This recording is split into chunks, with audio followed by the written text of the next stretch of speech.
Good morning, all of you.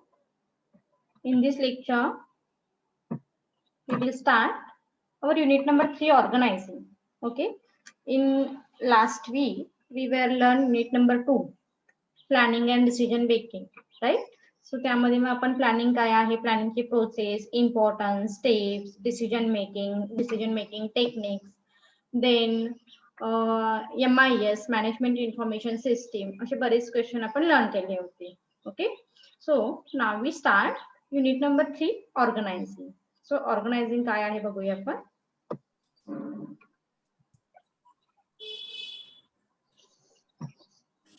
Organising माहिती आपल्याला. Organising is one of the important function of management. Organising काय आहे, organising is one of the important function of management. So काय सांगितलंय बघा, introductory part. Our question number first is, what is organizing? Explain steps of organizing. So introduction. The function of organizing is to arrange, direct, coordinate and control the activity of an enterprise. Okay. So organizing म्हणजे काय आहे, organize means to arrange. एखादी activity आपण काय करतो, arrange करतो. Okay. Direct करतो, coordinate करतो and कंट्रोल करतो. आणि मग ती ऍक्टिव्हिटी आपण काय करतो तर कंट्रोल करतो. Okay. In other words, organizing is the function through which management direct, coordinate and control business operation. आणि ह्या ऑर्गनायझिंग फंक्शनचा यूज करून आपण ऍक्टिव्हिटी ह्या कंट्रोल करतो, डायरेक्ट करतो आणि काय करणार आहोत तर ती ऍक्टिव्हिटी कशी कंप्लीट करता येईल याच्यावरती कॉन्सन्ट्रेट हे केलं जातं. So this is very good function of management. These are directly or indirectly influence the other function of management. म्हणजे प्लॅनिंग असेल, डिसिजन मेकिंग असेल, स्टाफिंग असेल. ओके. ह्या बाकीच्या फंक्शन जेव्हा सक्सेसफुल करायचे असतात तेव्हा ऑर्गनायझिंग फंक्शन सुद्धा तुमचा तितकाच महत्वाचा आहे असं सांगितलं जातं. The purpose of organizing is for people to coordinate with each other. Okay. म्हणजेच काय तर जेव्हा ऑर्गनायझिंग फंक्शन चा पर्पज काय आहे, the purpose of organising is for people to coordinate with each other and to work for achievement of the organisational goals. म्हणजे organising that means to arrange, that means to direct, that means to coordinate, but cooperate with each other. जर तुम्ही एकमेकांना cooperate नाही केलं तर ऑर्गनायझिंगचा purpose complete होईल का हो, नाही. म्हणून काय सांगितलेलं आहे, the purpose of organising is for the people to coordinate with each other and to work for the achievement of organizational goals. म्हणजे तुम्ही जर थोडक्यात ऑब्झर्व केलं तर बाकी सगळ्या फंक्शनचा किंवा इन जनरल त्याचं इंटेन्शन काय आहे, to achieve organizational goals and objective effectively. Right. म्हणजे ऑर्गनायझेशनचे जे गोल्स आहेत, ऑब्जेक्टिव्ह आहेत, हे इफेक्टिव्हली अचीव करणं हे काय असणार आहे या फंक्शनचा पर्पज असेल. Is it clear introductory part? Yes, ma'am. Yes, ma'am. हा, राईट डाऊन इन शॉर्ट. काय लिहायचं आहे, organising is one of the important function of management. Short मध्ये मेन्शन करा फर्स्ट सेंटेन्स. सेकंड मध्ये येऊ दे, the function of organising is to arrange, direct, coordinate and control the activity of an enterprise. Okay. मग second sentence मध्ये त्याचं meaning येऊ दे, the function of organising is to arrange, direct, coordinate and control the activity of an enterprise. Hope so तुम्हाला introduction clear झालं असेल. Then steps of organizing. ऑर्गनायझेशनच्या steps काय आहेत? Organizing is an important function of manager.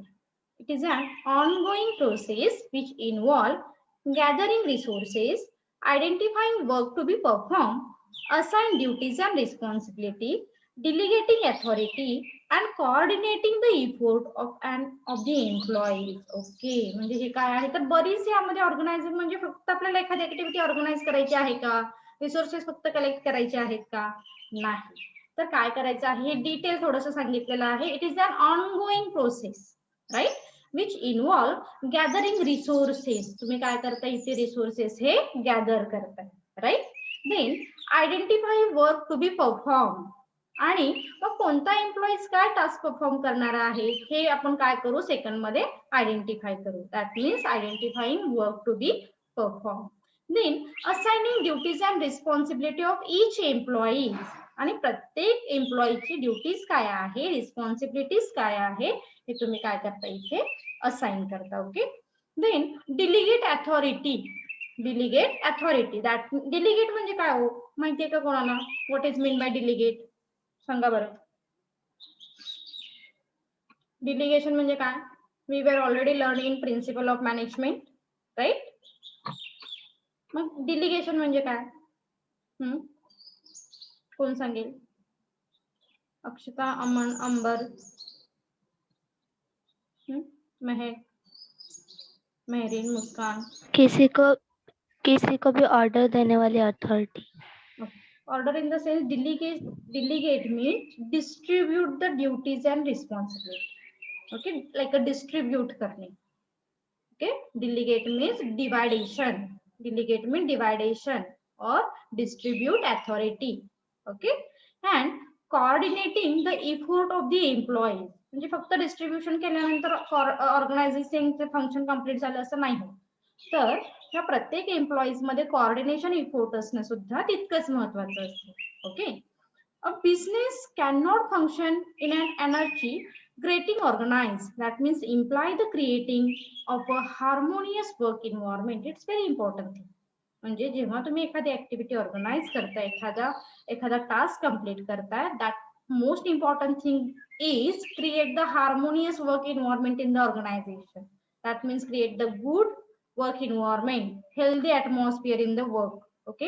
म्हणजे तुम्ही जो task complete करत आहात त्या ठिकाणी हेल्दी ऍटमॉस्फिअर क्रिएट करणं हे सुद्धा ऑर्गनायझेशनचं काय असणार आहे तर फंक्शन असेल किंवा स्टेप आपण बघणार आहोत. बघूया one by one. First, determination of objective. Determination of objective one by one put up करा. जेव्हा आपण एखादी ऍक्टिव्हिटी ऑर्गनाइज करतो तेव्हा काय करावं लागेल? फर्स्ट स्टेप मध्ये determining of objective. So organization is established for some objective. Overall task or activity of the organization are determined to achieve these goals. Okay. म्हणजे ऑर्गनायझिंग हे कशासाठी करायचं आहे? That means here first of all we clear goals and objective of the organization. Okay.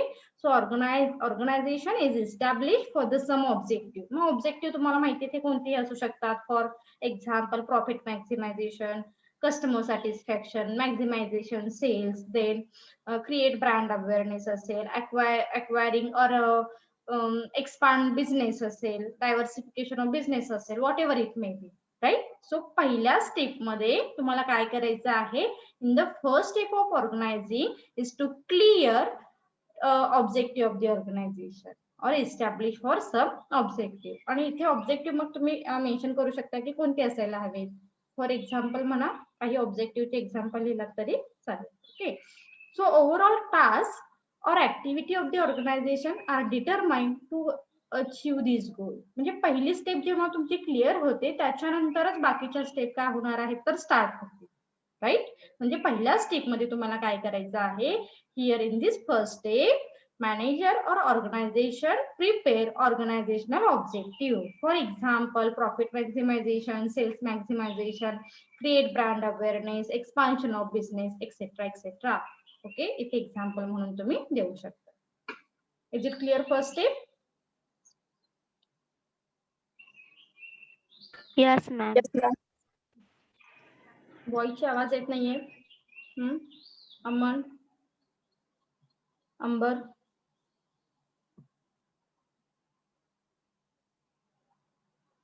कैवल्य नाहीये का? Shruti, Vaibhavi, Yogita, Sai, expected सगळ्यांचे response आहे का? सो सेकंड स्टेप काय आहे बघा. Identifying and classifying the work activity. Okay. जेव्हा आपण पहिली स्टेप क्लिअर करतो म्हणजे पहिल्या स्टेप मध्ये आपण ऑब्जेक्टिव्ह काय आहेत हे क्लिअर केलं, राईट? सो सेकंड स्टेप मध्ये आपल्याला काय करायचं आहे? identifying and classifying the work activity. That means it is necessary to determine those work activities which are necessary to accomplish enterprise objective and plan. Okay. It is necessary to determine those work activity which are necessary to accomplish enterprise objective and plan. It is detailing all the work that must be done to attain the organizational goals. Second sentence important. Second step मध्ये आपण काय करणार? It is detailing all the work that must be done to attain the organizational goal. Hence, a list of specific tasks must be prepared. A list of specific tasks must be prepared. आणि आपले जे objective आहेत हे fulfil करण्यासाठी, हे achieve करण्यासाठी कोणती activity आपल्याला आणखी डिटेल कराव्या लागतात हे आपण काय करतो ह्या स्टेप मध्ये क्लिअर करतो. Right? That means identifying and classifying the work activity. Are you getting my point? Second point clear झाला का? Yes, ma'am. Yes, ma'am.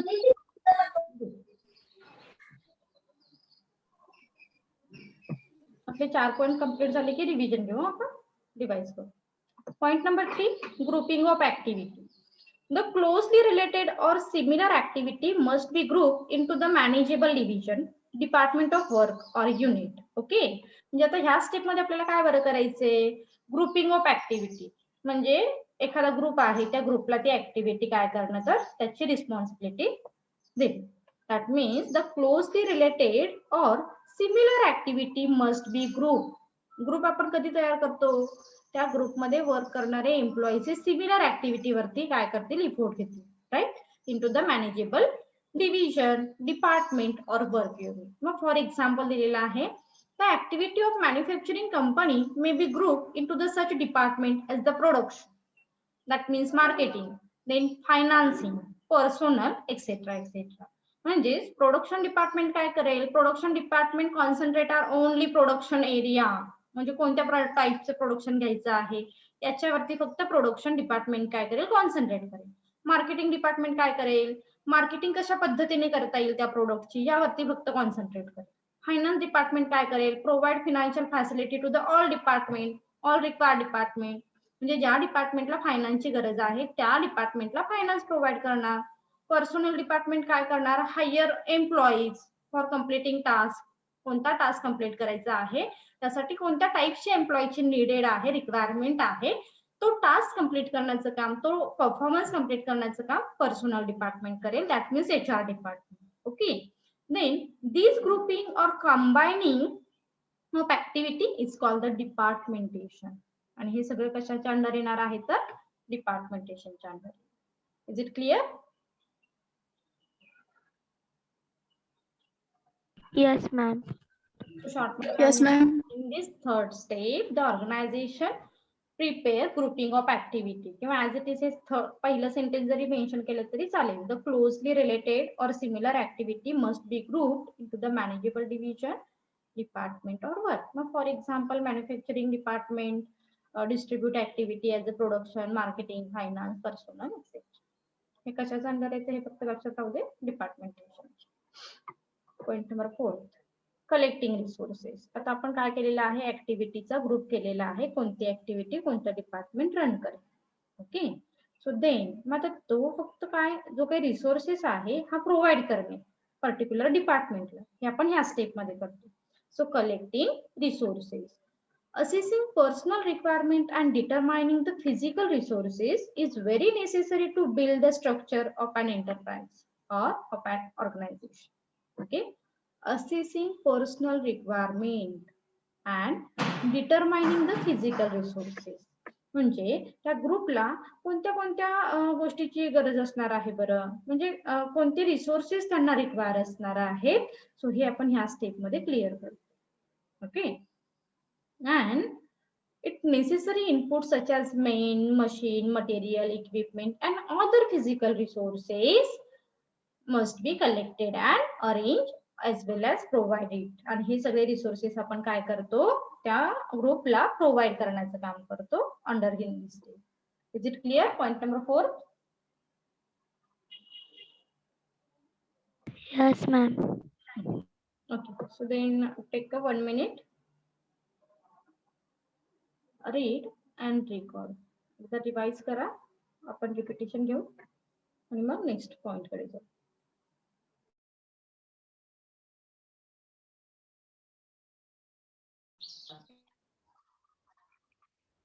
Our next point is assigning work, responsibility and authority. आता आपण इथे काय करतो, resources त्यांना distribute करून दिलेले आहेत, राईट. एम्प्लॉईजना आपण काय केलेले आहेत, रिसोर्सेस हे डिस्ट्रीब्यूट करून दिलेले आहेत. So in this step here organization will assign work, responsibility and authority. म्हणजे आपल्याला माहिती आहे की फक्त आपण वर्क डिस्ट्रीब्यूट करतो का हो, नाही, तर वर्क सोबत अथॉरिटी, रिस्पॉन्सिबिलिटी हे सुद्धा तितकंच महत्वाचं आहे. सो काय सांगितलं बघूया. After grouping the activity into various departments, each department is put in charge of manager who undertake the responsibility of achieving the desired result. म्हणजे जसं की माहिती आपण प्रत्येक डिपार्टमेंटला एक हेड असणार आहे, एखादा मॅनेजर असेल, त्या मॅनेजरच्या अंडर म्हणजे कोण इन्चार्ज असेल हे इथे काय केलं असणार आहे तर डिसाइड केलं असेल. So at this stage, duty are assigned to different subordinate and head of the department of the basic of their specialization, right? म्हणजे फॉर एक्झाम्पल मार्केटिंगचा हेड आहे तर मार्केटिंगच्या हेड ऑफ द डिपार्टमेंटला आणि त्याच्या सबऑर्डिनेटला मार्केटिंग रिलेटेड टास्क हा distribute करून देणे, दॅट मीन्स असाइन करून देणे. ओके, सो काय लक्षात ठेवा ह्या पॉइंट मध्ये. After grouping the activity into the different department, each department is put in charge of the manager who undertake the responsibility of of achieving the desired result. At this stage, इथून direct घेतला तरी चालेल. At this stage, duty are assigned to different subordinate and head of the department on different basis or different specialization. Actually या step मध्ये काय होणार आहे, here assigning duties and responsibility and authority at different level, at different stage. Okay, म्हणजे टॉपचे पण असेल, मिडलचे पण असतील आणि लोअरचे पण असणार आहे, ऍज पर देअर स्पेशलायझेशन. प्रत्येकाचं स्पेशलायझेशन काय आहे हे ओळखून काय केलं जातं तर ड्युटीज अँड रिस्पॉन्सिबिलिटी ह्या असाइन केल्या जातात. Is it clear? Point number 5. Yes, ma'am. Yes, ma'am. Very Yes, ma'am. good. Then point number 6, designing a hierarchy of relationship. Hierarchy मध्ये आपण काय करतो, जसं की माहिती आपल्याला हायरार्की म्हणजे काय आहे, top level, middle level and lower level. Pyramid माहिती आपल्याला, जिथे फर्स्ट असणार आहे टॉप लेवल मॅनेजर, सेकंड असणार आहे middle level manager and third असणार आहे lower level manager.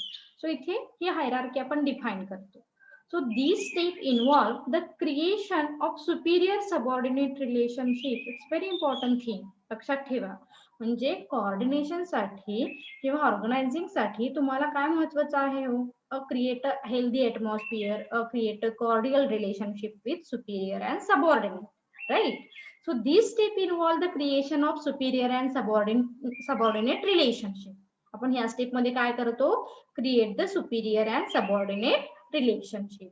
It is deciding who will act under whom and who will be his subordinate and what will be his status in the organization.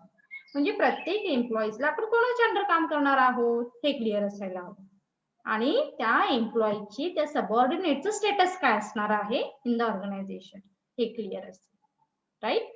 In hierarchy, the ranking of managerial position is done by the grant of the different degree of right and power of the different position. आणि जसं की आपल्याला माहिती आहे hierarchy प्रमाणे त्या एम्प्लॉईचे rights असतील किंवा त्याची रिस्पॉन्सिबिलिटी असेल, त्याची एक पॉवर असेल, हे डिफरंट असणार आहे. ओके, म्हणजेच काय, बेसिकली टॉप लेवल मॅनेजमेंट कडे ऑब्विसली आपण काय म्हणू शकतो की अथॉरिटी ही जास्त असते, राईट. रिस्पॉन्सिबिलिटी ही कोणाकडे असणार आहे तर मिडल लेवल आणि लोअर लेवल असणार आहे, पण पॉवर ही जास्त कोणाकडे असते, टॉप लेवल मॅनेजमेंटकडे असते. रिस्पॉन्सिबिलिटी पण असते पण पॉवर आणि राईट्स जी असतात हे टॉप लेवल कडे जास्त असतात. Is it clear? Point number 6. Yes, ma'am. Yes, ma'am. So इथे शॉर्ट मध्ये काय लक्षात ठेवा, designing the hierarchy relationship. So this step involve the creation of superior subordinate relationship. Okay, it is deciding who will be the act under whom, who will be Shraddha screen खराब नका करू.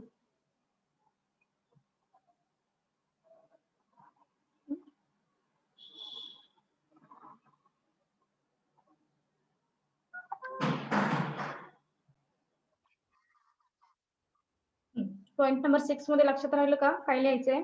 दिस step involve the creation of superior subordinate relationship put up करा and deciding work from whom work deciding who will act under whom. इथेपर्यंत लक्षात mention केलं तरी चालेल. Deciding who will act under whom. Okay. Next last point. Determining the span of control and decentralization. Okay, determining the span of control and decentralization. I think we were said in last lecture what is meant by span of control, right? So span of control, it's like a depends on scale of organization. म्हणजे ती large scale आहे, middle scale आहे, lower in the large or small. Okay, त्याच्यावरती depends असेल की एका सबऑर्डिनेटच्या under, एका मॅनेजरच्या अंडर किती एका सुपिरियरच्या अंडर किती सबऑर्डिनेट काय करणार आहेत, वर्क हे हँडल करणार आहे. ओके, सपोज एक सबऑर्डिनेट आहे. एक मिनिट आधी हा पॉइंट सांगते आणि मग एक्सप्लेन करते मी तुम्हाला स्पॅन ऑफ कंट्रोल काय आहे आणि डिसेंट्रलायझेशन काय आहे. Each company must decide for itself as to how much decentralized of the authority and responsibility it desire to have. Also, the level at which various major and minor decision will be made must be determined. Apart from this, the span of control of superior, that is the number of subordinate who should report directly to each other, to each superior, is decided. Span of control लक्षात येते का बघा. Span of control आणि decentralization ह्या दोन concept तुमच्या इथे clear झाल्या पाहिजे. So span of control means the superior, the number of subordinate who should be reported directly to superior is decided. आणि डिसेंट्रलायझेशन मध्ये पण सेम असणार आहे. डिसेंट्रलायझेशन मध्ये तुम्ही काय केलेलं आहे, distribute authority and responsibility among employees or superior or subordinate. Okay, आपण थोडक्यात एक डायग्राम द्वारे मी तुम्हाला एक्सप्लेन करते. अजून किती पॉइंट आहेत? नाही, एक मिनिट, दोन कंप्लीट करूया आपण म्हणजे स्टेप कंप्लीट होते. Point number 8, setting up coordination mechanism. During working the overall goals of the company may become submerged or conflict between work unit or members may develop. Hence, organization must provide the mechanism for coordination for effort of employees so that they can work together in team spirit. जसं की आपण सुरुवातीपासूनच काय सांगत आलेलो आहोत की तुमच्या तुमच्या ऑर्गनायझिंग फंक्शन साठी काय महत्वाचं आहे, कोऑर्डिनेशन. कारण हा एक ग्रुप टास्क आहे, ग्रुपिंग ऍक्टिव्हिटी आहे. So setting up for coordination mechanism मध्ये तुम्ही काय करताय, काही रूल तयार करून देताय, काही गायडन्स तुम्ही काय करताय, प्रोव्हाइड करताय, एक काही स्ट्रक्चर, एक काही नॉर्म्स तुम्ही प्रिपेअर केलेले आहेत. त्या पद्धतीने तुम्ही टास्क कंप्लीट करा. That means reduce the burden of employees as well as reduce the conflict. Okay, जे काही एकमेकांमध्ये क्लॅशेस होणार आहेत, कॉन्फ्लिक्ट होणार आहेत, ते कुठेतरी काय होतात इथे मेकॅनिझम मुळे कमी होणार आहे. राईट, म्हणून आधी काय सांगितलेलं आहे, during working the overall goal of the company may became submerge और कॉन्फ्लिक्ट बिटवीन वर्क युनिट और मेंबर मे डेव्हलप. म्हणजे शेवटी ओव्हरऑल पर्पज काय आहे हो, की ऑर्गनायझेशनचे जे मेन गोल ऑब्जेक्टिव्ह आहेत ते अचीव्ह झाले पाहिजे. राईट, मग प्रत्येक जण काय करेल, हा मला माझा गोल कम्प्लीट करायचा आहे, माझे ऑब्जेक्टिव्ह कम्प्लीट करायचे आहेत. हे कसे आहे तर मर्ज झालेले आहे आणि यामुळे कॉन्फ्लिक्ट हे क्रिएट होण्याची पॉसिबिलिटी असते. Hence organization must provide a mechanism for coordinating the effort. आणि म्हणून ऑर्गनायझेशन काय करतं, provide mechanism for coordination the effort. आणि जेव्हा तुम्ही हे मेकॅनिझम फॉलो करताय, as the result we can easily complete our task or prefer team spirit. आपण टीम स्पिरिटला प्रेफरन्स देऊन आपले टास्क जो काय आहे तो कम्प्लीट करतो. Right, then last step, monitoring and effectiveness, जे की फार महत्वाचे आहे. सगळ्या प्रोसेस जेव्हा आपण फॉलो करतो तेव्हा महत्वाचं काय असणार आहे हो, त्यावरती मॉनिटरिंग करणं. Okay, so monitoring the effectiveness. Organizing is an ongoing process. म्हणजे ही इथे स्टॉप होणार आहे का, नाही. आपण एखाद्या टास्कसाठी ऑर्गनायझिंग स्टार्ट केलेला आहे, तो टास्क जेव्हा फुलफिल होईल, कम्प्लीट होईल, then we will start another task आणि मग दुसऱ्या टास्क साठी ऑर्गनायझिंग स्टार्ट होईल. Right, then Organizing is an ongoing process. With the time, organizing grow and situation changed. Hence, monitoring system to assess the effectiveness of the organization and to make adjustment must be established. It will be ensure efficient operation of the organization to meet the present need. तुम्ही काय करता यामधून present need ह्या check करताय. एक minute. Hence, monitoring system to assess the effectiveness. Monitoring system काय करते हे लक्षात ठेवा. Monitoring system to assess the effectiveness of the organization. म्हणजे ज्या काही स्टेप तुम्ही आतापर्यंत फॉलो केलेल्या आहेत त्या प्रॉपर इफेक्टिव्ह झालेल्या आहेत का ह्यासाठी आपण काय करतो ही लास्ट स्टेप फॉलो करतो.